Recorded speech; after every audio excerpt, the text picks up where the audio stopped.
How is everybody doing today? We're hanging out with Fotis Mint. And if you don't know Fotis, honestly, what the hell is wrong with you?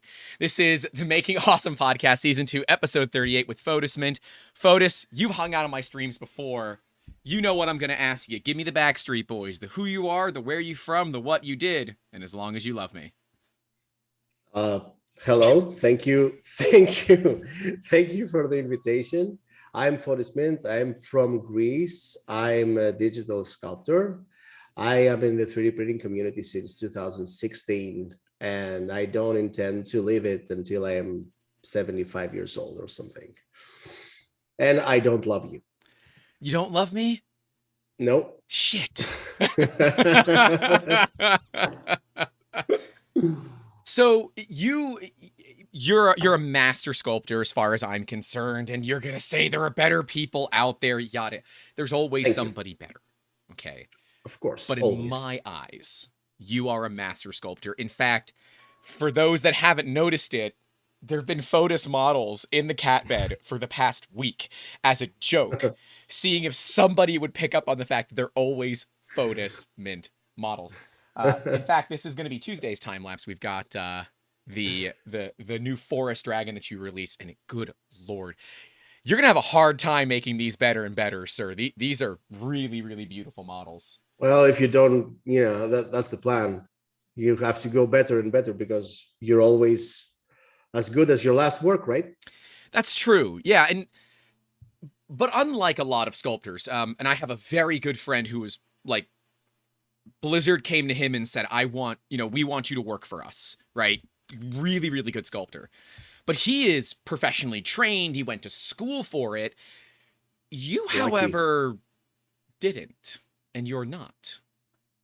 No, how I did haven't. you learn? I wish I did. I wish I knew when I was younger this thing, and I, pursue it. Just try to be a 3D modeler or sculptor from a younger age. I Right. would be much better right now. Hmm. Yeah, definitely, I would be way better, and probably I wouldn't even be in 3D printing now. I would be in, club in Hollywood or something, because if you chase it, you can make it happen. But the thing is that I said that before. I mean, I didn't just start one day and said I'm gonna be an artist. I was never into that much, into art or anything. I mean, I liked art, but I never thought that I can make art. But you can never know if you don't try, if you don't make the effort, or just try something with your own hands, or give some time on it, and practice with it. There's no way you can know if you can do it. But I was very, how it is, I was very frustrated with jobs I didn't care about, and I was trying lots of new things. I mean, I even tried to start, to be a developer before I try this. And I said, yeah, you're too old for your brain is too old. Coding is a lot of work. I felt completely stupid, because because my job was computers, but right. with coding and everything, it was too many years back and I didn't remember anything. So I couldn't, when I started doing it again, I was like, oh my God, this is impossible. I'm not going to do that. I just stopped. But then it's not that I started and said that I want to be an artist or a designer.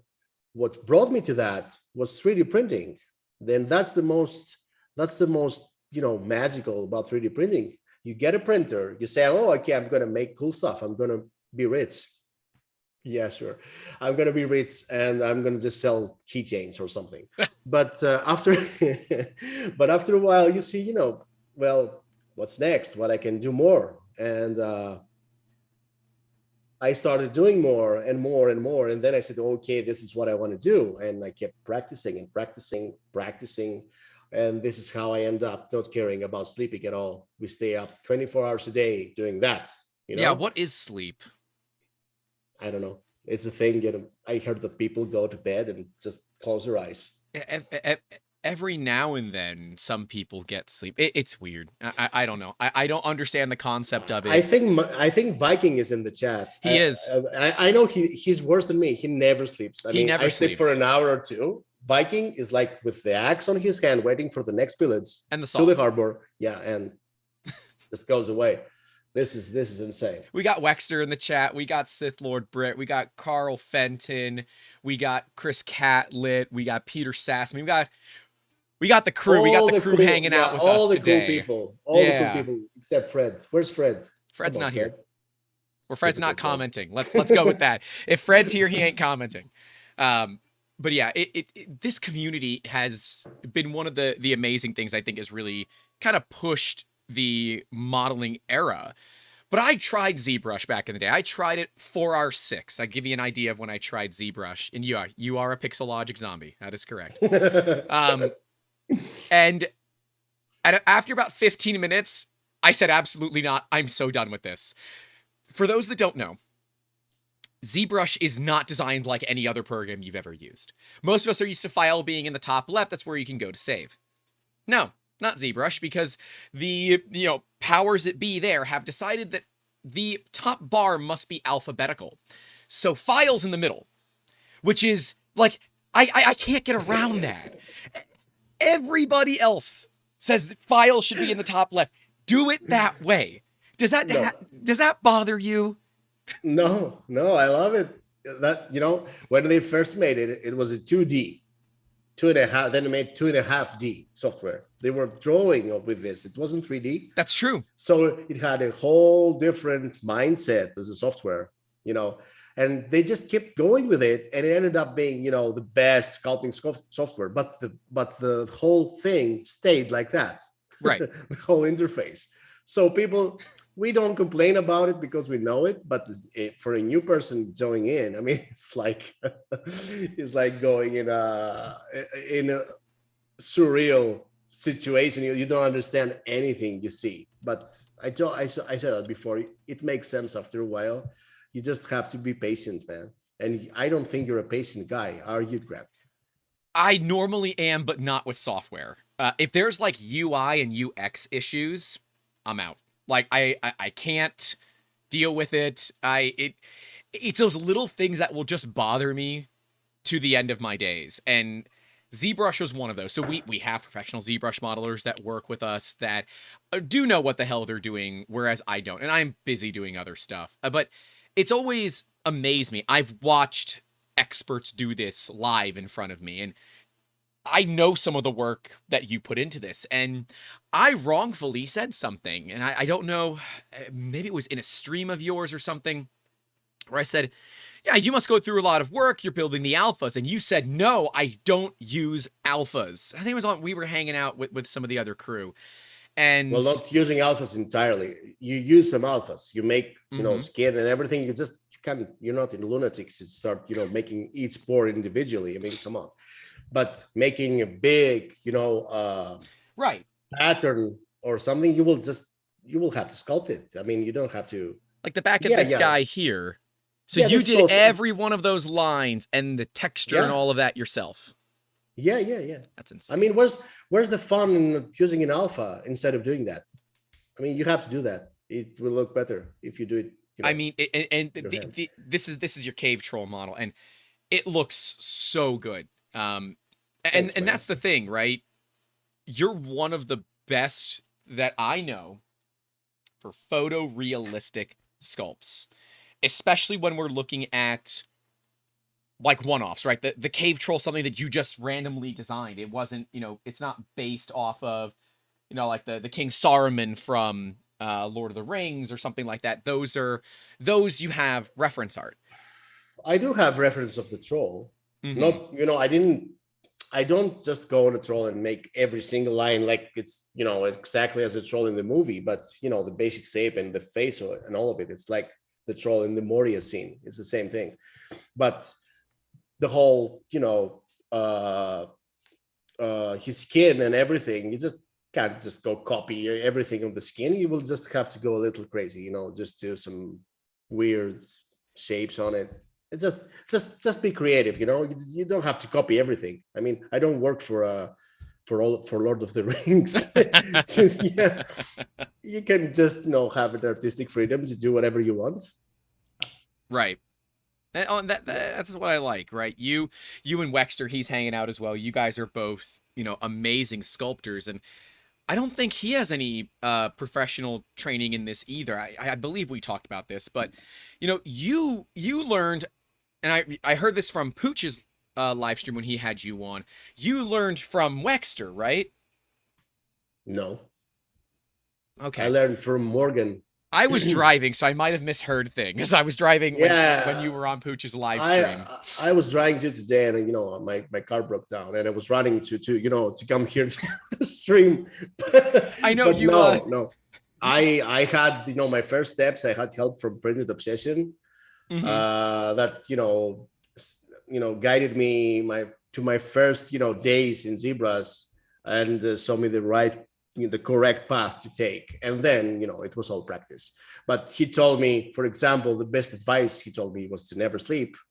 And then that's good advice. Good advice is to never sleep. Actually, that was not the exact word. The exact word was like, sleeping is for the weak. And I took that too literally. I mean, okay. And the second is that I should work with lots of subtools. It's a way that I work with. I mean, I'm not making a one-piece sculptor. I mean, that troll that right there is probably 105 pieces in ZBrush. Really? Yeah. About everything is separate. Every single thing is a separate subtool. I don't sculpt on top of that. But yeah, that's the person that really, well, Morgan is probably 20 years is ZBrush artist. He's great. So in my first steps, he was very helpful. He never, he never was like, yeah, I'm busy, and everything I asked, he answered, and he really helped me to improve and show me the right way to learn. So you found like your mentor, right? That you were able to reach out to and talk with, learn with. I'm sure that, as they were helping you, there were some things that, they found Actually, out. I'm sorry to interrupt. It was some kind of community again that brought me to that. I mean, in my manufacturing studios, it was me, it was Wexter, it was Eastman, it was Braided Obsession, it was Yuka Sipanen, it was Clock Spring. Oh, yep. We were all together in this, and we were talking. I made friends in there. I mean, my best friends are from that era. You make friends? And yeah, I do.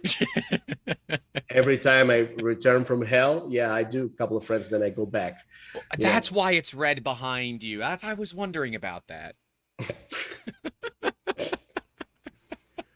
But yeah, I made a lot of friends there, and we helped each other. I mean, how many nights I spent with Wexter, and we were looking at each other's sculpts, and we were like, you're a little there, you have to change that or this, change that entirely, or start over, or it's good, or whatever. You need someone else's eyes to help you. I mean, when you look at something for hours, endless hours, your brain doesn't tell the difference anymore if it's good or not. So you have either to ask for someone else to tell you what you're doing wrong, or set off your monitor and go away and come back. But this companionship we had, this community, really, really helped us grow. I mean, Wexer was like, you need to start a Patreon. I mean, Wexer had a Patreon 1 year before me. Okay. And he was like, yeah, you need to start the Patreon. And I was like, dude, I'm not ready yet for Patreon. But when I started Patreon, my life changed. Yeah. And that's all because Wexer kept insisting to tell me, dude, you're ready to start the Patreon. And when I trusted, Veteran, I did. And it has the results you see today in me. It's all with friends helped me do that and advised me. It is all about that community. And so once again, how many years of practice before you decided, I'm going to take that step and say, I'm all right if people want to pay me to, support me? It took me 2 years of ZBrush, and 120 models released for free in my manufacturing. I was releasing models 5, 6, 7, 8 models a month in my mini factory, who, by the way, was like the best place I could start with. I owe them everything. Yeah, they're good people. These people, I always am going to say that these people are like family to me, and they're always going to be, even if I'm there, if I'm not there or whatever, I will always love my mini factory. But just because, you know, if you realize it, they trusted me. Well, then they believed in me to bring me in studios while I was a complete amateur. My first steps there, I was using Fusion. I didn't use zbrush at all. I mean, everyone's got to start somewhere, right? I was literally talking with someone yesterday. They wanted to get into cosplaying, get into sculpting and modeling. They said, you know, I found ZBrush, but I've never modeled before. I said, why don't we start you with Tinkercad? Let's make sure that you like this kind of thing. Then you can just turn the you can turn the difficulty modifier up to 11 and go for it. Because ZBrush is an uphill battle, right? But once you get it, it does kind of click and it becomes second nature, right? You need to, first of all, you need to understand some things about 3D printing before you start moving forward. It's true. You need to understand the way you have to make things for 3D printing. I know amazing artists out there that if you tell them to make something 3D printable, they will come to ask me or Wexter. Yep. They don't know how to do it. Okay. So you have to develop this skill first, understand how to make something printable, and then start moving forward. Okay. Because right now, I mean, when we sculpt, we don't have to go in the slicer to see if this thing will print. Intrinsically, I can understand. Yeah, I can understand by eye while I'm in ZBrush if that thing is going to print, if it's thick enough. Right. Without having dimensions, my eye can understand if that thing is going to print, and that's all experience. It's not like I'm having a magic wand or something. It's experience that you make, you know, in time. But in order to move forward, you really need to understand these things. And how 3D printing works. You have to print, for example. You have to understand how the angles work. Because if everything looks down, I mean, your model might be printable, but it's going to be hell for everybody else. And you know what? I also want to, you know, say this. Supports are not a villain, people. Please stop only printing support-free models. Just because a model needs supports doesn't mean it's not printable.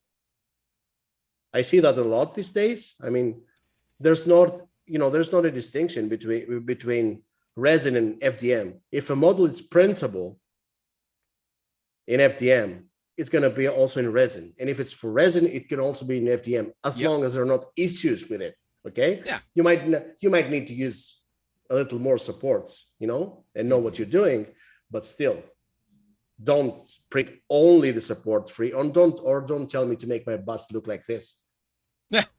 Yeah.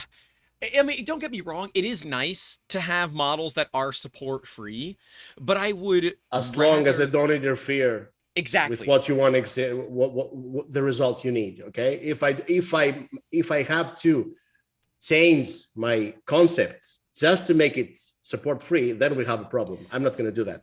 Totally agree. And that's what I was going to get at. Support free is nice if it's designed into it. But if you have to completely redo that part, then what the hell's the point of doing it anyways? Right? If you're going to do it, put the sculpt into it. If you know some of the things to take care of when you're working on things. Yeah, like the dragon, right? The forest dragon needs a lot of support. But it's worth it because the detail matters. You know what? I saw everybody supporting here. Yeah, I did too. It doesn't need it. I wouldn't. Yeah, I'm looking at it. If you trust your printer, and if you have a proof sign, not some junk that costs $50, then you will print it. Okay. Yep. And only support the job. But I mean, I've saw some prints having support even in places they don't need at all in this print. And I'm like, yeah, you need to start using your own supports. Just paint here, paint wherever you see the angles are. Yeah, I mean, you need to start doing that, because I even saw, well, I have that Master Yoda bust, which is 100% support free in Mhm. Prusa printers, and I see people using support on a support free model. Well, I think it's because a lot of the slicers will, especially on FDM, right? They will be way more conservative because they're generally assuming that the individual that's using it sucks at supporting. So they're just going to give it way more support than it needs. And I've said this before. I would rather have support where I don't need it and it just falls off the print when I pull it off the build plate than forget it and have a part that I have to reprint. I'm sorry, I want to answer to a comment that says if I Yeah. don't have all my models are pre-supported for resin, all of them. I do not do FDM pre-supported models because they don't make any sense. I Yep. can't pre-support FDM. Yeah, I don't know your printer. I don't know anything, so I can't do that. But for resin, everything is pre-supported right now in my Patreon. Resin Assassin beat us to it that Charo Zuck is a god amongst men with his supports, and he really is. Yeah. I mean, the level of supports that are on like that this dragon in SLA or MSLA in resin. There's so few supports on there, like way less than I expected, because Charo understands how to do it correctly. And again, you as a business owner, right? Because ultimately this comes down to it is a business. Effectively, you said, I don't want to do the support thing. I've got a guy who can do it. He's going to take care of it. And also, he takes really good photos. That guy deserves way more credit than he gets for the photos that he takes 2 of those parts. Yeah. Well, that's why you need people like that. I mean, you can't do all by yourself. And one man show is very difficult. It's not sustainable after some time. You get tired. It's too much time. You can't do anything yourself. You have to find someone that, first of all, is a good person. Yeah, and he is. He's a really good person. Yeah, and that will help you save a lot of time and let you do the things you need to do. I mean, I prefer to give way more time on sculpting and bring more models than just sit and print all day. I haven't printed in a while. I mean, resin or FDM? Resin or FDM? Yeah, you said you haven't printed in a while. Resin or FDM? Neither. Oh, okay. I don't print at all lately. I have, Charo prints everything, and I just keep, making new models all the time. Mm-hmm. Mm-hmm. Well, he tests everything, so it's meaningless for me to just sit and print something just because right now. I will do that, but when I have some time, because I want some pieces to be done. But right now, this month was no time at all. Okay. Interesting.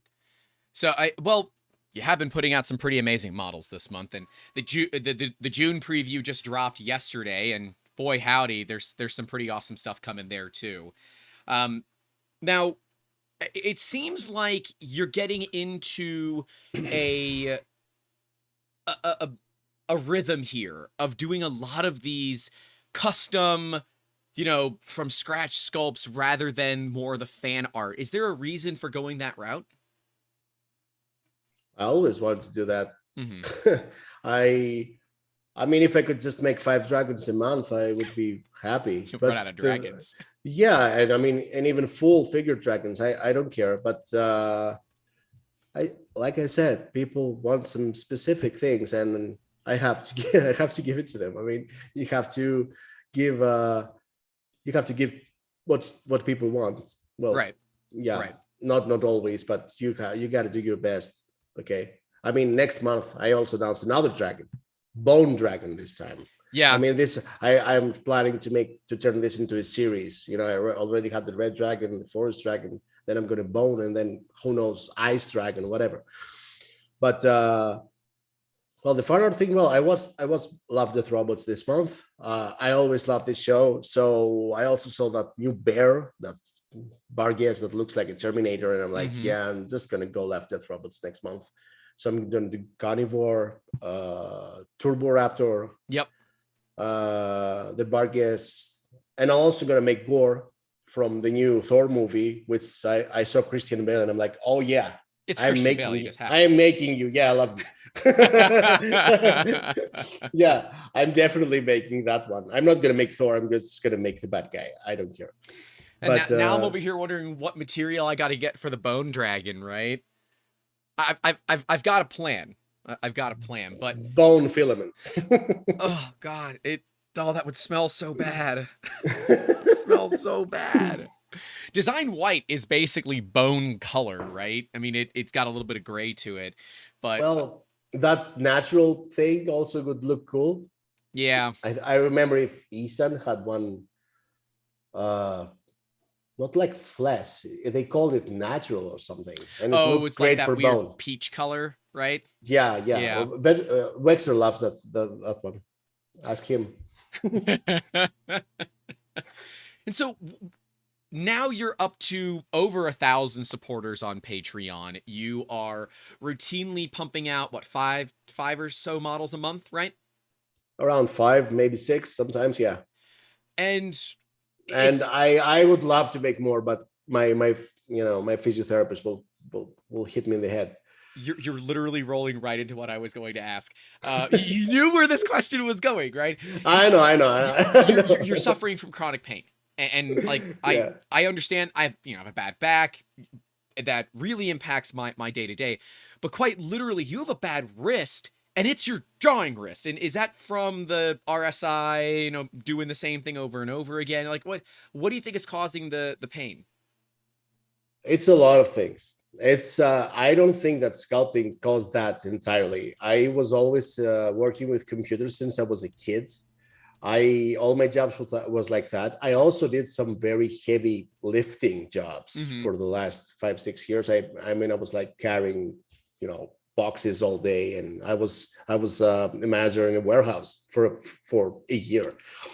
So also when I get angry, I punch things, the wall, the table, my head, your head, things like that. So this whole stress here all over again, it got even worse with sculpting because all day you're like this, all day you're like this. Right. So at a point, it came to a point that I just cried.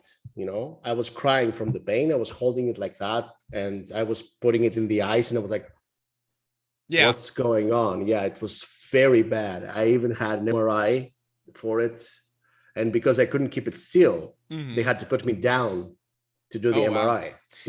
Yeah, it was like at that point it was going like this. Yeah, you were still shaking a bit. My nerves and tendons were like, it was going like this, and I that was when I thought that, yeah, okay, you're done. I mean, you're never going to sculpt again. I went through that same kind of issue, right? I was working what was a dream job for me. I got injured on the job, and that realization of you're never going to be able to do this again was a tough one. But you've persevered through it and kind of found that you're able to, as long as you temper how fast you work and how often you work, you're able to kind of keep it at bay, right? Yeah. Yeah. But every now and then you are taking some months off, which it's got to be tough because, of course, there's a fair bit of cash at play there when you do it. So it is always nice to see that you're also thinking about the community at the same time. I did. I posted so far this year. I posted 1 month. I post March, but I don't want to post another one. I don't know what I'm going to do. Even if when I go to vacation, I'm not going to post one. Yeah. I will just come back and push a little harder to finish the bubbles. Because I don't want to. You know what? I lost half a year last year. Yeah. I paused 6 months because this thing was out of control. I couldn't stand the pain. But this year I'm better because the guy I found here that treats my hand really does a great job, and with the acupuncture and everything. Right now my hand is fine. And 10 days ago it was like I could barely work. But pausing also gets you out of rhythm, It does. It might be good for your inspiration because you are all day sculpting and blah blah, but you get to rhythm at some point and you just move forward and push all the time. So when you work 1 month and then you pause, and then you work 1 month and then you pause, it starts going completely disconnected, and you really don't feel nice. I don't feel nice when I pause. I'm miserable when I pause. Anybody else could say, okay, I'm going to sleep now, but I just work to prepare next month instead of relaxing and sleep. So it's it's a very weird feeling, man. I mean, I do want to sleep, but this whole passion we have for this thing doesn't let us sleep. It makes you want to stay up 24 hours a day to make stuff, because not only are you doing stuff that's cool, you get all of this feedback from the community and everyone's printing it out, and it becomes this rhythm of making stuff, and then all of a sudden you realize, 3 or 4 weeks in of just doing nothing but sculpting, you're beating the hell out of yourself. So I'm appreciative that you're finding that it is effectively a work-life balance now, right? I'm always bummed when you go on break, because now I have to go into your back catalog and find the old stuff to print, because I'm normally right up there with doing. You don't like I have lots of stuff, man. You do, man. You have so much stuff, and that's what I like, right? You as well as Wexter and Eastman, you guys have so much in your back catalog that enables those that want to print out amazing things all the time can have an abundance of models to print no matter when they want. And you're always getting better. I looked at some of your old pieces. I think the Master Chief that we did when Halo Infinite came out, you're like, oh my gosh, I hate that piece. It's so old. And yet people loved it. It's a gorgeous part. But to see how you've grown throughout it, how have you been seeing those changes? Like, what do you notice most about, Fotis a year ago versus Fotis now? Well, if you look at your models 1 year ago and you see no difference, then you're doing something completely wrong. Right. I mean, if you ask everybody, if you look at your videos, for example, from a year ago, you will see what that was doing back then. I mean, I think everybody has that.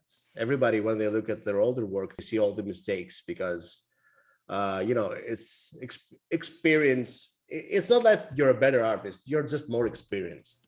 Okay. And you know what mistakes you did then, and you corrected these mistakes, in time. So when you look at, when I look things from, for example, 2018 of mine, I'm like, I just want to delete them. I don't want to, I don't even want to have them there, but I keep them, for example, in my manufacturer to remind me how crappy I was 3 years ago. Right. I mean, I was right. the worst. Okay. So yeah, every time you look back, you have to be bad every time. If you're not bad, every time you look back, what are you doing? Right? You're doing it wrong. Yeah. You're stable. So you have to immediately change whatever you do. What are some of those changes, right, that you really want to see? Because now we're here, right? It's middle of the year. What is kind of on that cusp for the future for you? The future. Yeah, like what skills are you trying to pick up? What are you trying to get better at by the end of the year? That's a very good. Nobody ever did this question to me, the future. That's a very tricky one, man. Where I really want to do art, Art. I mean, what kind of art? I don't know. That's the beauty of it. I don't know. I just want to do stuff that I like. And I want to we're already working on it to do some resin casting and just throw limited pieces out there for sale. Okay. Not STLs or anything, just limited pieces out there, resin kits. And one of my, this thing is I really like to do. I mean, to make some individual pieces and put them up for sale, not for mass consumption or anything. Just someone to have one piece on their house. Yeah, limited edition stuff. That way. Yeah, just to know that someone special. to know that someone bought that piece and has it somewhere sitting there. Okay. I also have some other plans, which I haven't announced yet, but it's coming very soon. And it doesn't involve art. I mean, my art. Okay. I'm preparing something with a partner of mine that's more like a business and not. It's completely different from what I'm doing right now. But I will also do that at the same time. I'm not stopping what I'm doing. I prefer, to just go fishing, then stop what I'm doing. There's no way I'm stopping what I'm doing because I love it too much. You'll But be out on I the have fishing boat with a plans. Cintiq, still doing your sculpting Yeah, in between reeling in a yeah. fish, right? But yeah, I also have plans, that involve other things that will also help me to protect my hand more, because there might be a time where my hand completely abandons me. I always thought about this. It's gonna run away. Yeah, it's gonna run. It's gonna You gotta go catch it. disappear. And That's what I'm told about the refrigerator when it's running. At least you gotta go catch it. anybody that's want to run away from me, I'm not chasing them. Just fair. go. Yeah, That's good life advice right there. Don't go yeah, chasing waterfalls. Stick to the rivers and the lakes that you're used to, right? exactly.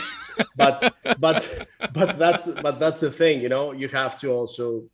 Well, I mean, yeah, we love this, we love everything, but you also have to think about the future. So if you have opportunities to do things that you also love, because you can do something that you don't love and do it successfully, okay? But you also have to have plan B's and C's and D's equally good as your plan A. That's because true.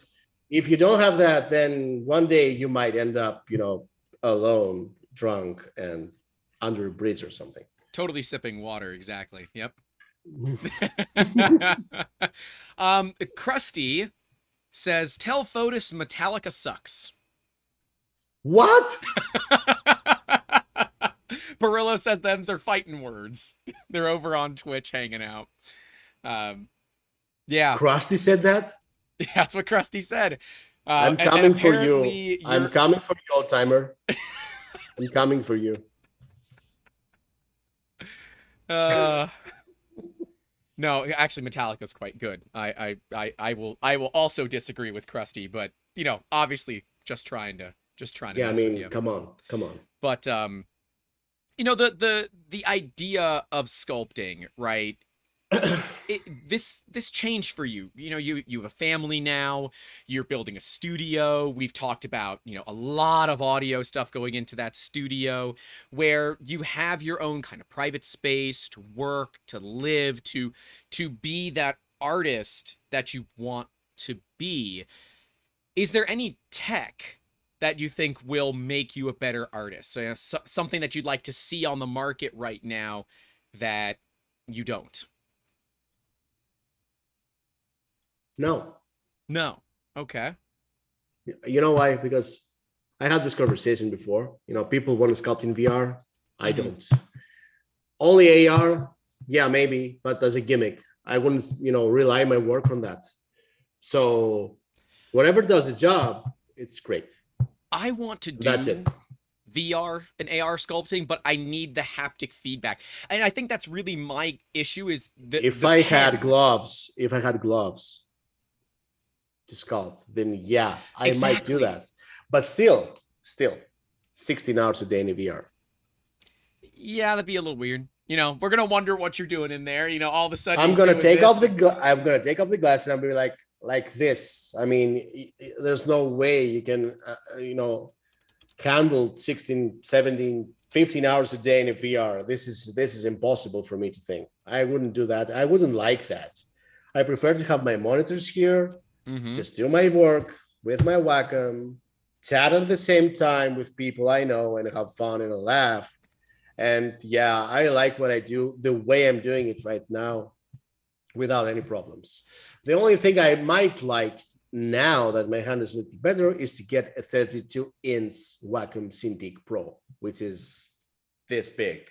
And I'm gonna, sleep on it. And Chris Catlett actually makes a good point here that some of the VR sculpting might actually make it easier to work around your wrist issues, because now you're going to be working with your hands moving, getting you that mobility. So can you imagine my hands being up here all day? They don't have to be up in the air like that. It's the worst thing. My hand needs to be supported stationary on the desk, so it doesn't get any much more stress. So I think VR would make it worse, but I don't know, and I don't care actually. I just like working like I do right now. Just call me old-fashioned. You are old-fashioned, but that's that's for a good reason. So you have a family now. How has that kind of adjusted the way that you look at what work is, what life is, how you bring those two together? How has that changed for you? Well, when I started that, I don't think anybody could believe that this is going to happen. I mean, It's fair. the first 2 years, I also had a day job. I worked all day in the day job. I also stayed up at night, and all I was hearing like, oh, go to sleep. I'm like, what are you doing this late? Nobody understood what I was doing, but I knew what I was doing, and I was trying to do it, better. Right. But yeah, after some time, I think they understood that this is not just a game or something, a phase that will go away, because I was too, It's not a obsessed. phase, I was, Mom. yeah, mom. I mean, come duh. Okay. I was completely obsessed with this thing. Okay. I was at my day job, and I was looking, on the PC in the background, looking Mhm. for ways to learn how to sculpt or whatever. But well, I'm sure that this endless hours of work, yeah, kind of affects the family. I mean, I'm there, I'm trying my best all day, but still, you're working too much. You're working too many hours. You don't have a schedule. You don't say, okay, I'm done with work, I go home now. You don't do that. You work Right. all day. You don't have Sundays. You don't have Christmas. You don't have Christmas. I mean, I work in Christmas Day. Yep. I mean, I answered the messages in New Year's Eve. I mean, if you choose to do that, you have to be ready to commit. If you don't commit and say to people, yeah, it's my day off, I'm not going to help you with the problem you have. But you also committed to something that you have no practical experience with. You had just kind of started out. You liked it because of its connection to the 3D printing industry. What how did you know that this was like your passion in your future? Because clearly you're doing great. I mean, you're producing models that are seen around the world. You're on marketing. Whether or not they get permission is a different topic, but you're on marketing materials for companies, and you're famous. You just know, man. The night I realized that I love this too much was Mm-hmm. was when I made Lucio, Lucio from Overwatch. Yeah. That was my first model that I was proud of. That it took me 2 weeks. I mean, now I can make a Lucio in a day, but back then it Right. took me 2 weeks with endless hours. I mean, it's not, I mean, 2 weeks, literally 2 weeks in hours. Okay. So in the end, when I'm done and I'm like, oh my God, what did I do? How did I do that? It was too much. Yeah, I was too excited to see that I did that. And I said, yeah, I'm going to do backup now. And I'm just going to go to bed. It was 5 a.m. And I'm like, okay, I'm going to do backup. So I copy the folder and I delete the old folder. And I suddenly realized that I didn't delete the old folder. I delete the new folder completely. And I'm looking for the files, and there are no files. I'm like, That's a no right shit now, I have goosebumps. I started crying at 5 a.m. and I'm like, what did you do? And and that's how I discovered ZBrush Quick Save. You got lucky. I didn't know ZBrush had a quick save by then. I was such a noob It only that I didn't know it sometimes has works. quick save. Yeah, there was the files were in a hidden folder somewhere that could save me, and I didn't know it. And I thought that I really deleted everything. I was so desperate. I was crying. I had, I was going insane. And, that day I understand that what I'm doing, I love it that much to cry at 5 a.m. and looking to a monitor. Yeah, That I, changed. I, That I'd be changed. crying. That changed everything. for me. I mean, seriously, that the shock I had that, morning, night, whatever it was unbelievable. Right. And, the redemption after that, finding the files again, I was like, I breathed again, I breathed again. Yeah. You're like, it was insane. I kneeled in front of the desk and I was like, oh my God, thank God. Higher powers, whatever it might be. Damn it, I'm calling on all of them. I believe again. Yeah, I have been there. Chris Catlett says it right. Save often and save in many places. We have multiple backups in different locations. So should something go wrong now, you have to, in order to do that, you have to experience that. Mm-hmm. So you never lose a file again, right? That's how it works. Many times Simplify 3D, and that's for Simplify 3D, because it will randomly crash on you for no valid reason. And it's like when you're painting on, because its paint on supports are a little bit different. It would crash while I'm supporting a model, and these are big models with lots of support, and there's no easy way to save it because its save files don't always keep all the data that you need.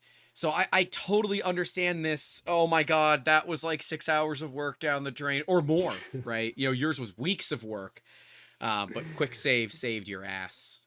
Yeah, because I deleted the whole folder. I thought that was the old one, and I just deleted the new one. And I'm like, I still have the feeling, it's the goosebumps everywhere, even in the brain. You go numb. Live that moment, right? You go numb. Seriously, you go numb. It's like your first heartbreak, right? It's like the first person to ever break your heart. It's reliving that of all this time was just wasted. Yeah. I mean, what were you doing? I mean, come on. Yeah, that was crazy, man. Yep, that was insane.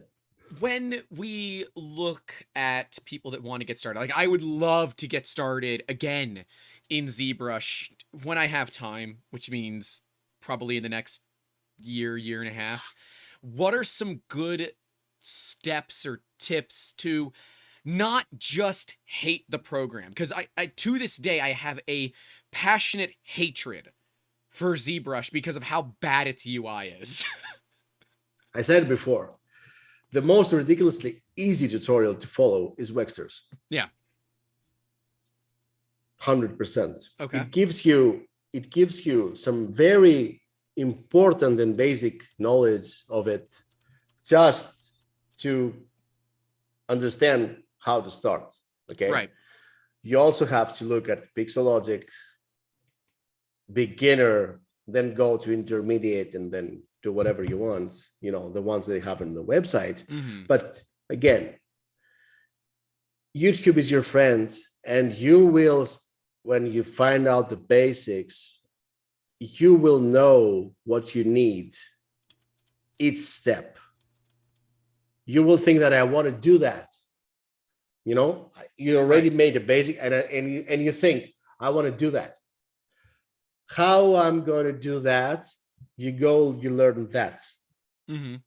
After you learn that, you will learn by yourself every single time. It's not like I'm going to, sit you down one day, explain you everything, and you will understand everything.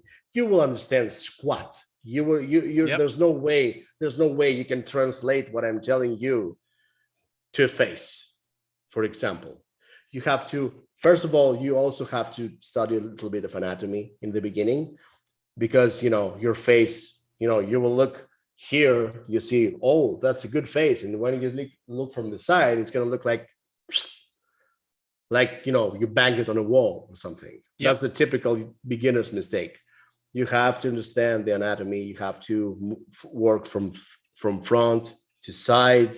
You have to understand the distances from the head to the chest. The distance between the eyes and the nose.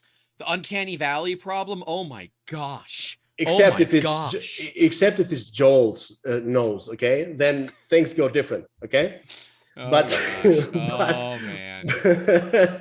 But you need to learn these basic things just to start moving forward, and have a complete understanding on what you're doing. The most important thing is to understand what you're doing and not just do it because you saw it somewhere. Right.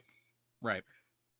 Yeah, we can all follow instructions, but to completely understand what we're doing, that's the main focus. You have to understand.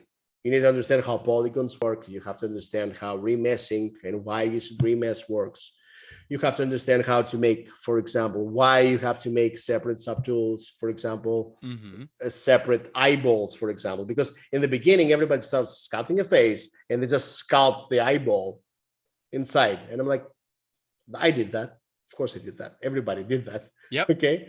But with the right tutorials, you need to start, you can start understanding how this whole thing works. And when you're ready, you can move to more advanced tutorials, which you probably gonna have to pay, which I paid. You have to pay them if you want to go from 3 to 5, from 3 to 7. You have to have a very good instructor and a tutor to tell you the little things that will make you much better than you are. And the thing is that they're little things. They're not super big or great things that you have to change to go from complete amateur to a better artist. What were some of those things for you? Like what was the one that you felt was most impactful to take you from what you felt was an amateur to being a professional?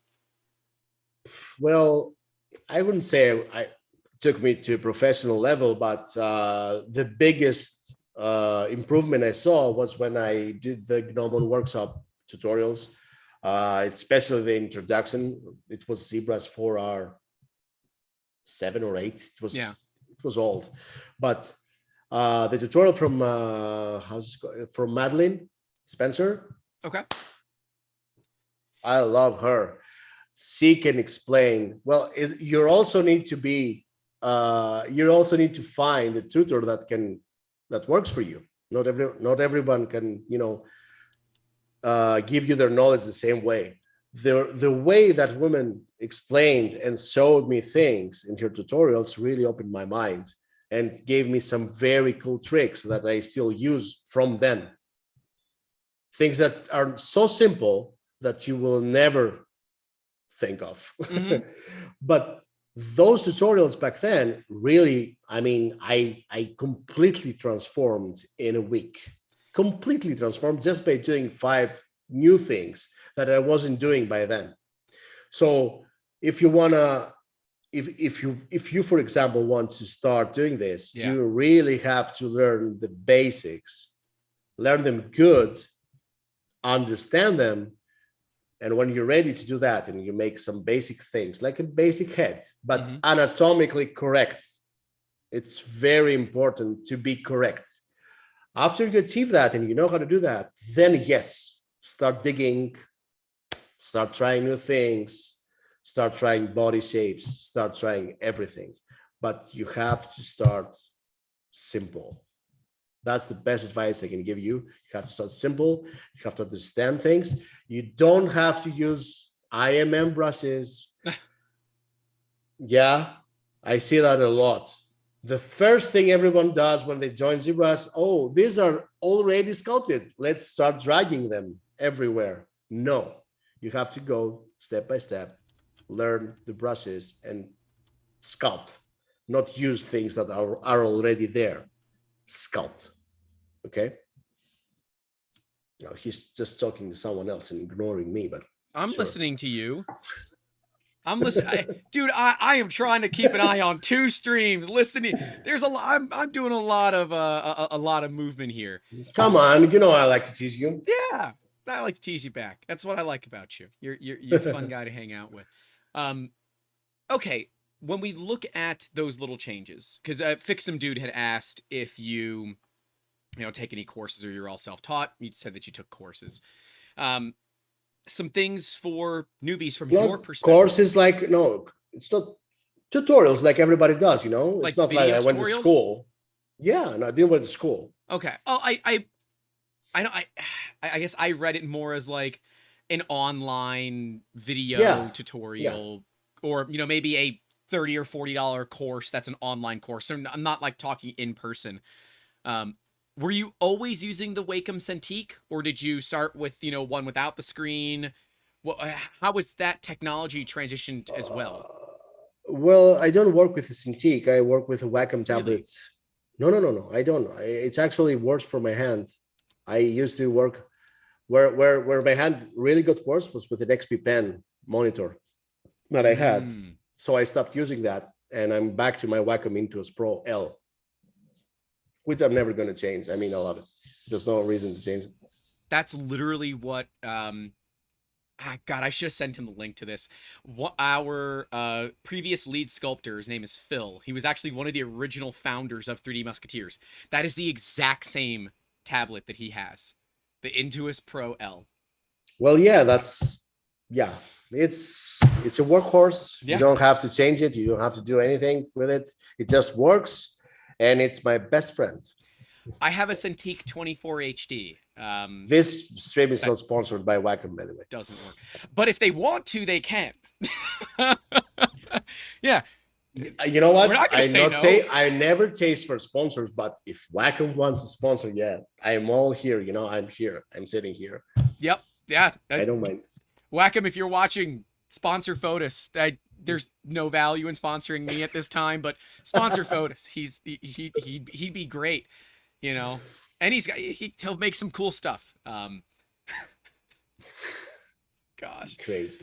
And I guess Chris Catlett says apparently you are able to reorder the menus and rename them, but I don't care. You weren't able to do that when I started. You can do that, but still. Yeah, it's too many things going on for the beginner. It's the one thing I couldn't get past, man. It's the one friggin' thing I couldn't get past. I don't know. But yeah, I told you it just needs patience in the beginning. Do you have a background in understanding anatomy? Because like for sculptors, like for hardcore regular like clay sculptors, they normally have models that they're sculpting. There's someone sitting in front of them that they're sculpting, and you can walk around them, get a view. How did you pick up these cues for anatomy unless you had a live person? I also did tutorials for anatomy for artists. Okay. You definitely need that. You can't understand how even though you're a human, you don't understand how human body works. Mm-hmm. Not at all. I really understood that when I started doing anatomy and see muscles and everything, and the face and how muscles work here in the face. Nurse showed that to me. Amber has proven to me that I know nothing about the human body. Nothing. We don't, because we take it, we don't actually, start touching our hands and feel how the muscles work, or you're not muscular or anything. So you have to find out all these by yourself when you start sculpting. And anatomy is the most important thing when you do characters and faces and busts and whatever. So yeah, you definitely have to study these things. I mean, I don't say you have to be a doctor or anything, right? But you really have to know the basics. I mean, you need to understand how, for example, the cheekbones work. Where's the skull behind? Where the muscles go sit on the skull, and how the eyelids work. You have to study all that, because if you don't, everything's gonna look way messy. I mean, in the beginning, the faces I made would look like, I don't want to remember that. Sorry. Oh, it's fine. I mean, there's so many nuances, right? I'm an identical twin. Okay, so like I have a copy of myself, and we look. I know. I saw him for the first time in a while yesterday. He came by the house. Looks like, yeah, okay, you can tell we're twins, but there's so much different about us, right?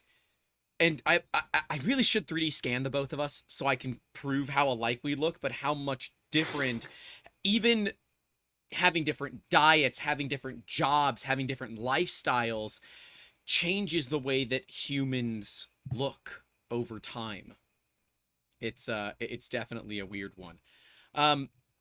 Okay. So are there any classes or anything now that you're taking, that you're working on, that you think you could be better at?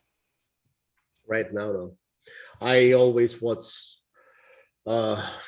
well, not always, whenever I can, I watch Pixelogic streams on Twitch, and because there are great artists streaming there, you will always pick something up from what they're doing, and this helps you with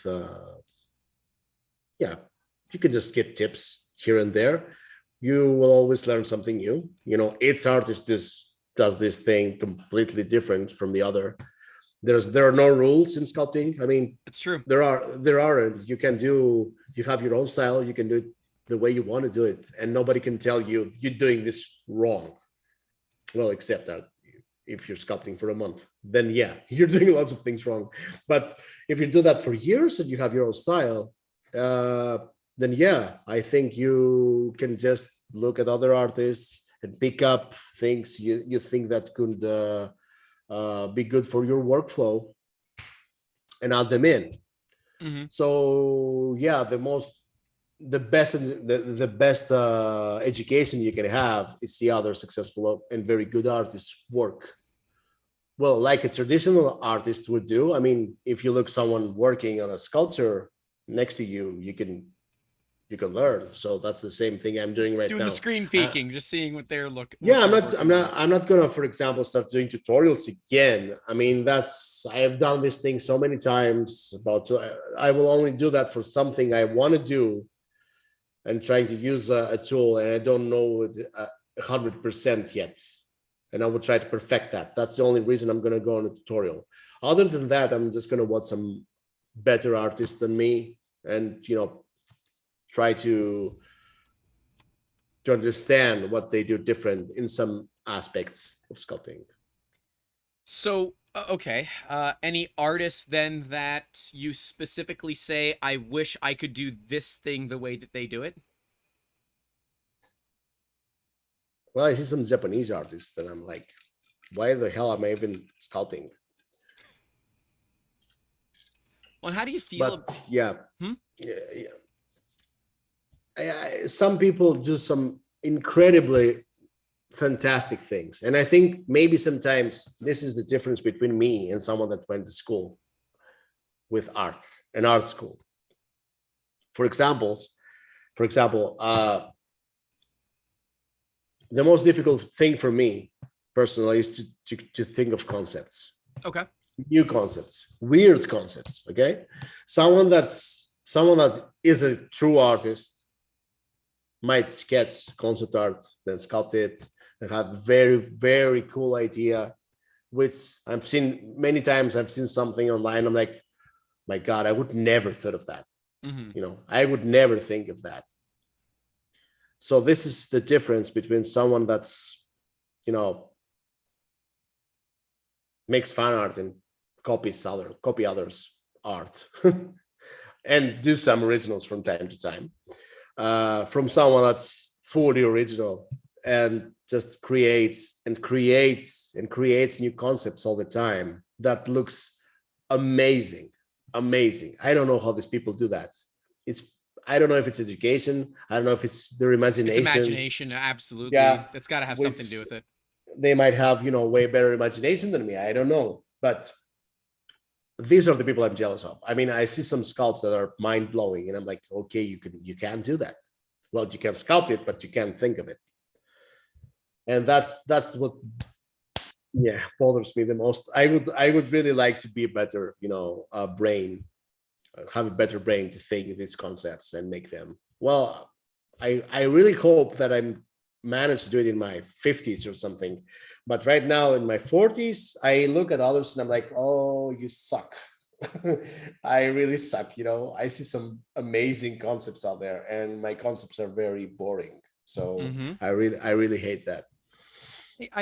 I don't think your concepts are boring, but Yeah, but they're not interesting either. They're not, abstract. I would love to do abstract, grotesque things or whatever, and I'm still trying to find them.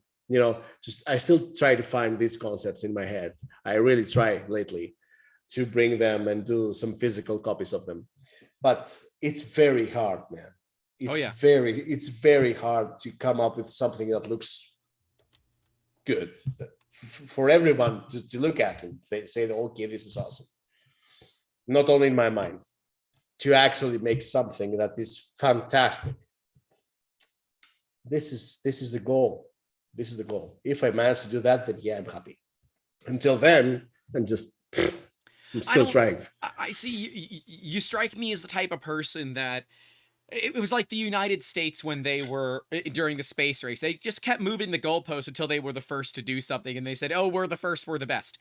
I think you're going to keep moving those goalposts so you always have something to keep working toward. Because like this kind of stuff is amazing, and you're saying, "Well, there's room to grow. I could do this. I could have done that."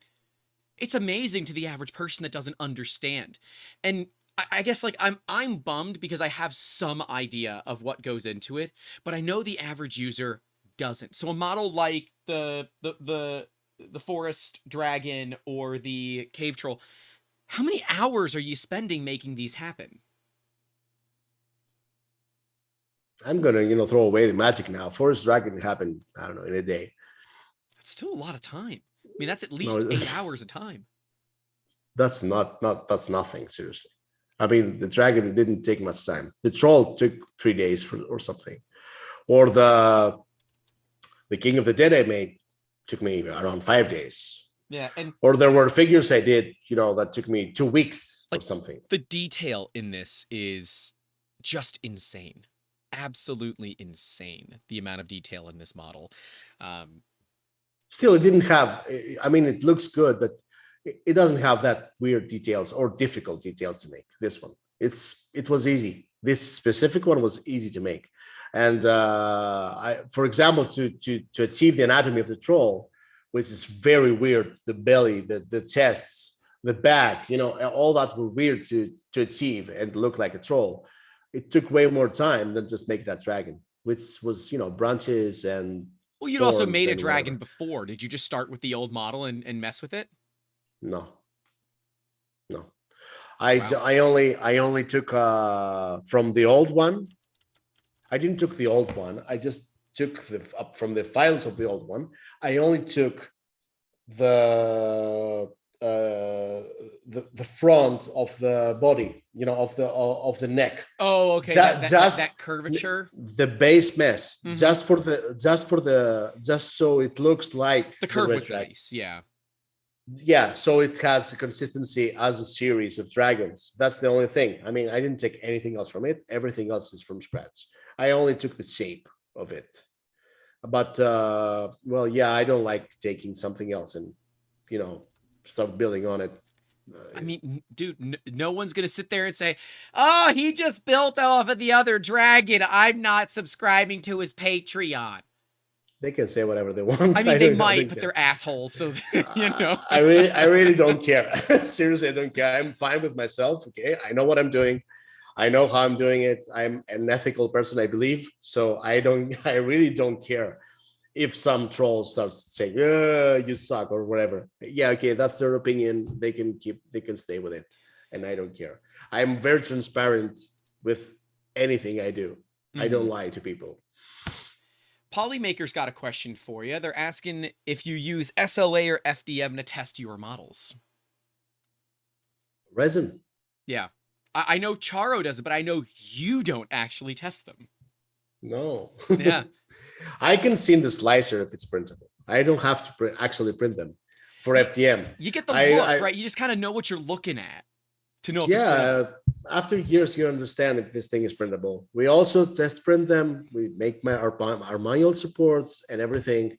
So instead of just sitting there and printing, well, that's me. Okay, others print their FDMs. For me personally, lately, I don't do it. I just move to the next one.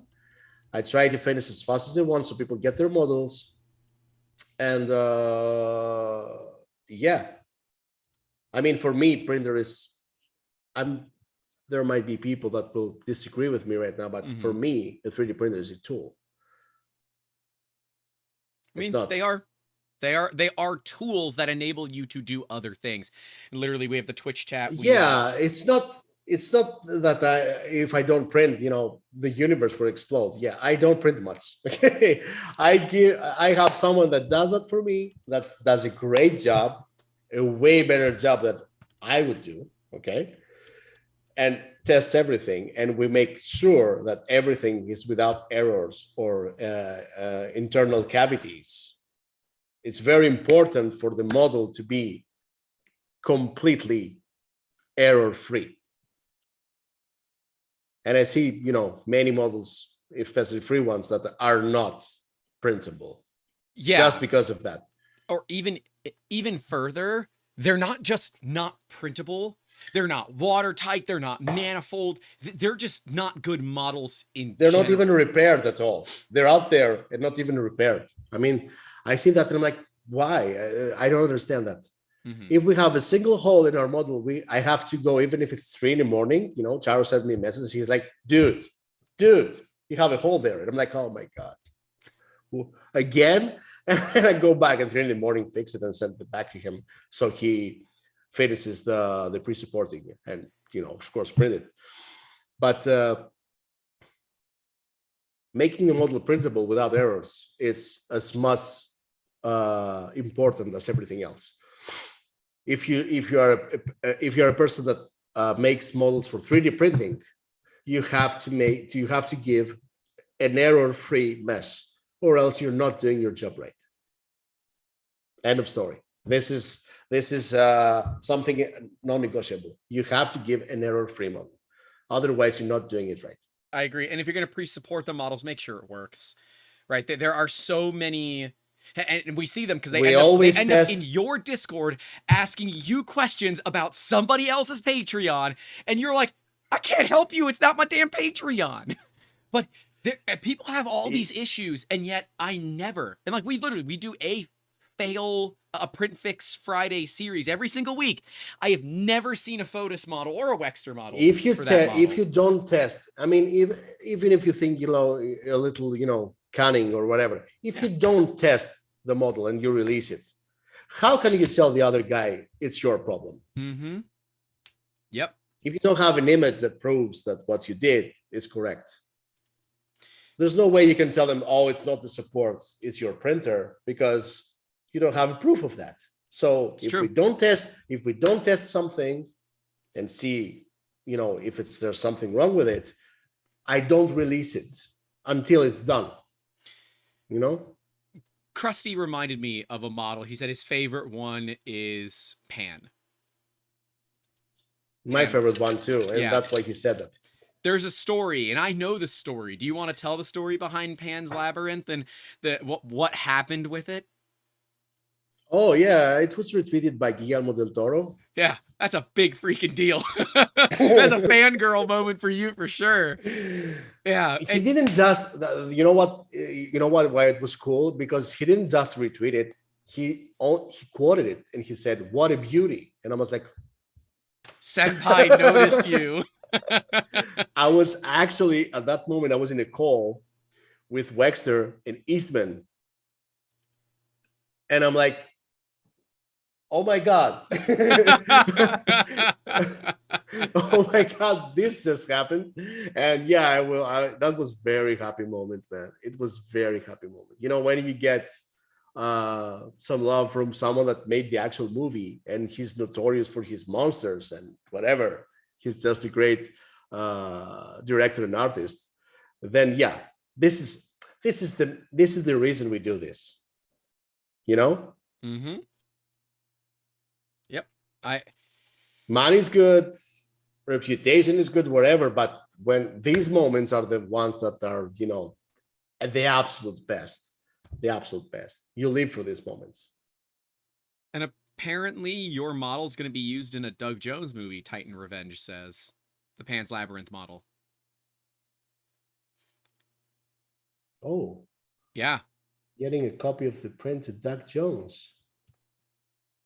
So that. You do that. You're going to be famous again. So come on, Grant. Did that I'm not going to be famous. What? I feel like that retweet really kind of validated a lot of that work for you as well, right? Because, it clearly you're growing to a point where you're people that we look at and say, wow, their vision, their work, the quality is amazing. And yet they say the same thing about you. It must have felt good. Two times that happened. One was Del Toro. The other one was Kojima. Okay. He retweeted the model, and I was on my car, and I opened the window and screamed out of the car. And I was like, "Oh my God, this didn't just happen." But yeah. I mean, I was going nuts. But the thing is that these are the things that makes you want to keep doing this and give you all the energy you need to keep doing it. Because when someone that important tells you that you're doing something right, even if he doesn't mean it, okay, you can't know if he means it. He might just be in a mood, eating cereal, and you're like, "Oh, that's cool." Yep. But still for you, that moment is, oh yeah, for you, it's life-changing. I'm doing it good. I'm doing it right, so I'm going to keep doing it. It made your week, it made your month, it made your year, because it validated the work that you put into it. Yeah, it was a great day. But yeah, you have to keep going. You don't have to stay there. I mean, if I stayed there, I was like, "Oh, I'm awesome."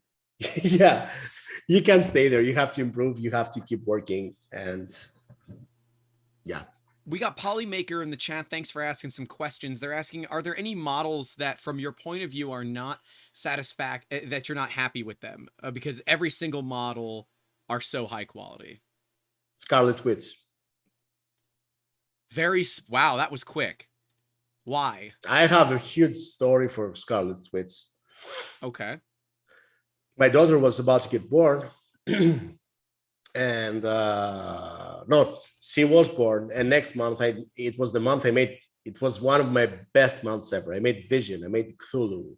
I made the Miles Morales bust. I made all this in a month. And I also said, I'm going to make Scarlet Witch. You were motivated. But the next month, I had to pause because, with the baby and all, I had to stay, family.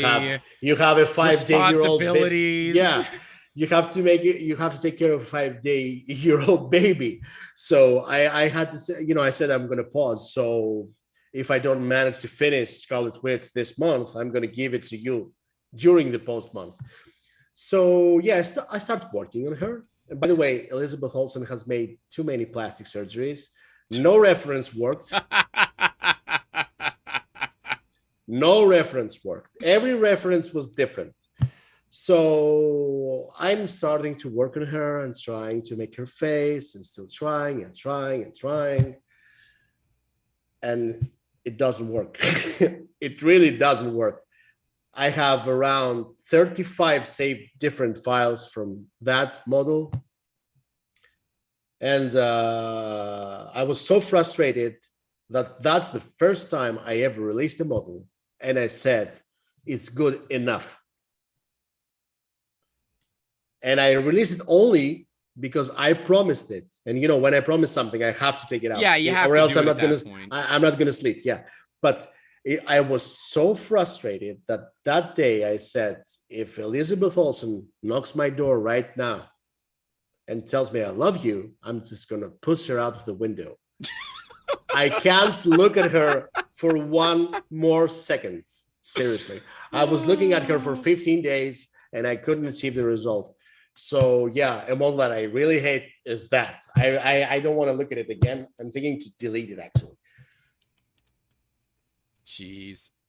Yeah. So, I'm going to have to find the model and print it, or at least take a look at it and see. Oh my God. It's horrible. I hate it. I really hate it. It's horrible. Okay, so then if you have the most hated model, what about, well, I guess we kind of went over the favorites. Well, all right. We got a question from Polymaker. I know the answer to this question. I don't know if you're even going to want to touch it with a 10-foot pole. But how do you deal with brand rights, Marvel, DC, Star Wars, etc.? What are the rules around it for designers? There are no rules around it. We shouldn't do what we're doing. Yeah. There are no rules. Yep.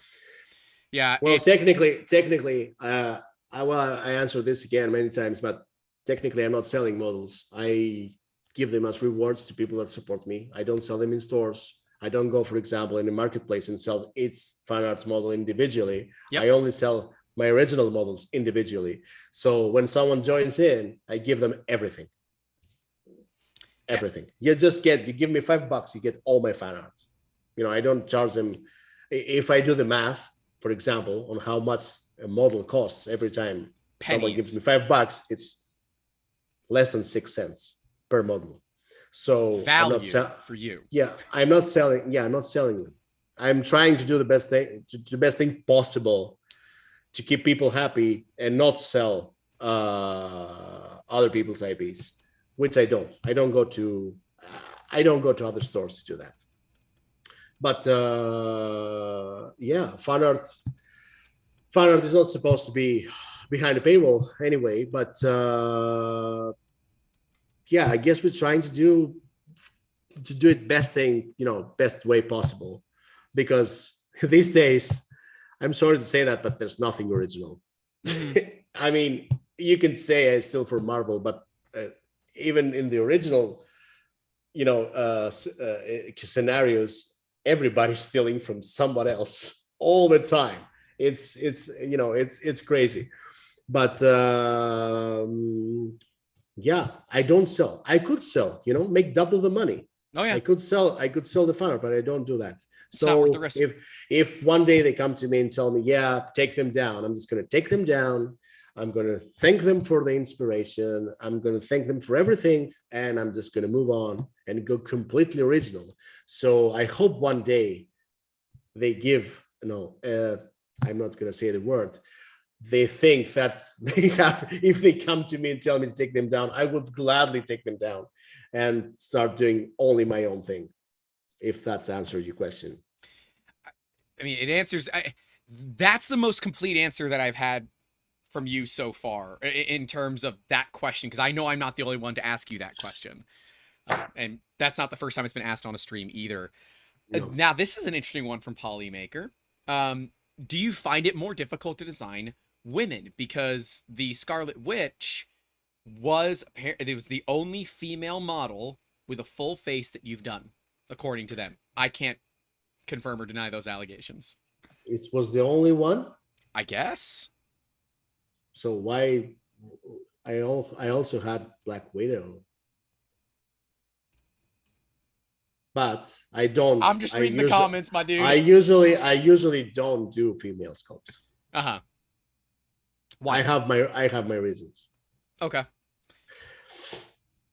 Because everybody wants to sexualize a lot. I was gonna say, is it because everyone wants it hypersexualized rather than the figures the way they? And I prefer to respect women that way. I only make the dudes. Hypersexualize the dudes, though.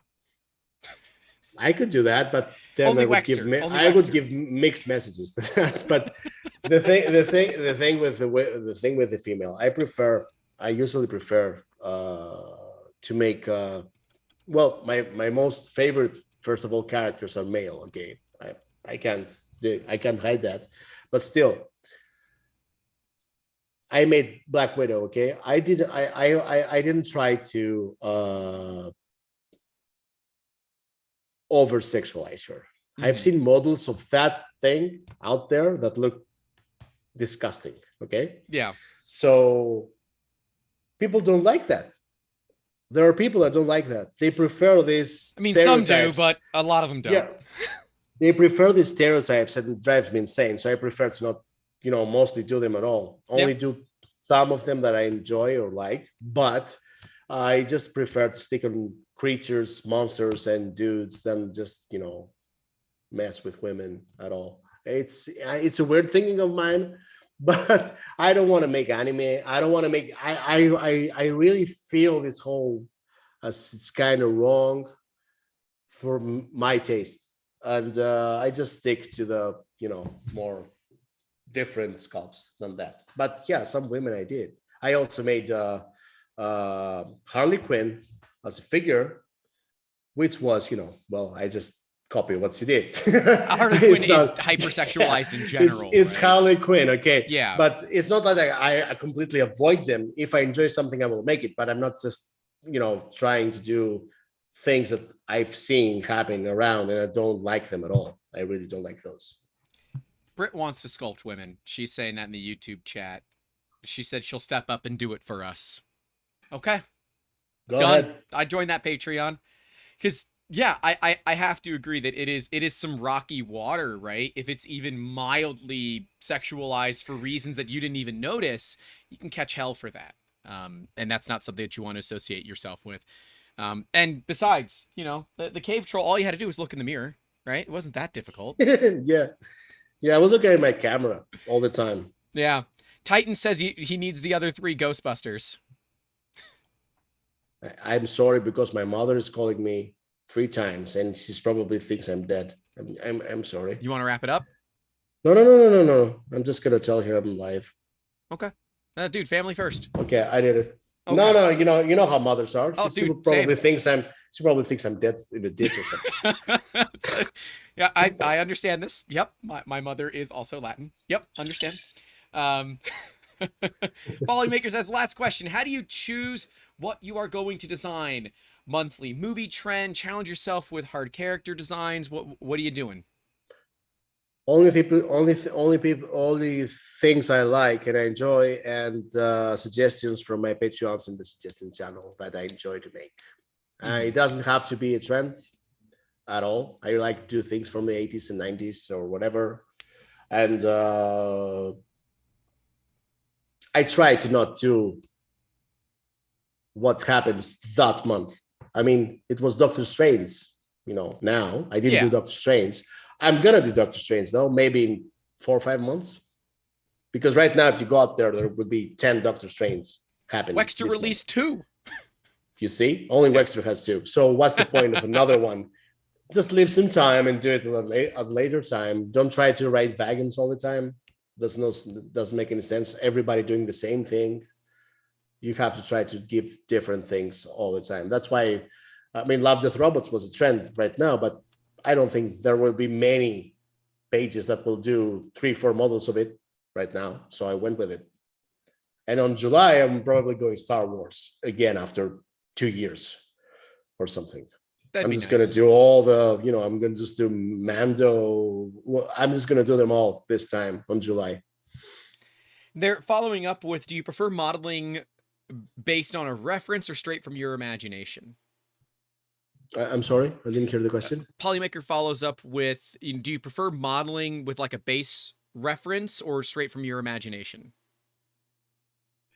Well, when I do an original concept, yeah, it's from my imagination. When I'm doing a fan art model, I'm gonna look at the reference. Yeah. What's your preference though? Are the fan art ones easier for you, or do you prefer the scratch ones better? I would prefer to do only the scratch ones, but I told you it's complicated. You can't just go entirely to that after years of giving fan art to people. They will probably abandon you entirely and you will have to start over again. So I have to keep thanking people that support me for 3 years now. Yeah. They fair. Give me, they support me for this month. It's a 3-year anniversary. So you have to give it to them. And then Krusty asks, do you, Wexter, and Eastman, etc., coordinate what you're doing so you don't double up with competing models?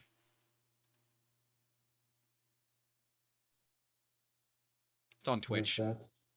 Oh, tell me again, because I didn't hear all. Krusty asks, do you, Wexter, and Eastman coordinate what you are doing so you don't double up with competing models? We used to do that, yeah. Okay. We used to do that. We were telling, I'm going to do this. Why are you going to do it? What are you going to do? Or, if you're doing it, then I'm just not going to do it or something. Because there was no point in, doing competing. That. Yeah. I know it's happened a few times, but you guys always do a little bit different. Most recently, the Moon Knight bust. Eastman did one too. And you said, don't even print mine. Go get Eastman's. It's better. It is better. It really is better. I loved it. My Moon Knight got a lot of love, but when I saw this more comic version of Eastman, I was like, oh my God, I love that. I wish I did that. It was excellent. Do you have any final thoughts for the folks at home watching us? Some people watching us on both Twitch and YouTube. But do you have any final thoughts? As I know we want to wrap it up here. Don't want to final thoughts. Yeah. I don't know. I really don't know. What final thoughts about what? About the future? Whatever you want, man. I'm just facilitating the show. Whatever you No, want to just say. it's well. What I only want to say is that I want to thank the community for the support. All these years and the love, and that I met so many very good people lately, and I'm having fun. And I just hope to keep being here, having fun with everybody.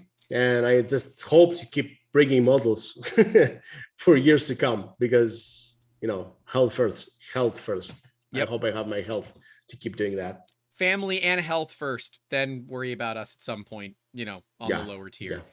But dude, thank you so much for hanging out.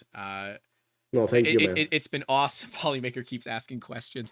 Naruto, Dragon Ball Z, One Piece. Seems like you don't do much of these Japanese manga universe. Any reasons? I don't like. At the end. They don't interest me. Okay. That's all. I'm not that type of guy. Nice and simple. Hey, gotta keep it simple.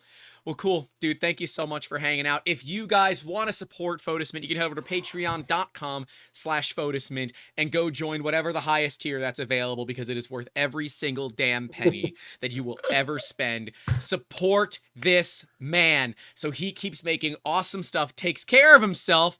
Man. Well, man-ish, something like that. There you go. I also printed and paint. Yeah, you do a little bit of painting. We'll talk about. We'll have to get into that when. We'll get into that later. We'll get into that another time. But thank you so much, man. I appreciate your time. But that's it, guys. Stay safe out there. Don't forget to call your loved ones, and as always, keep making awesome. Season 2, episode 38. Hanging out with Fotis Mint. Have a good one.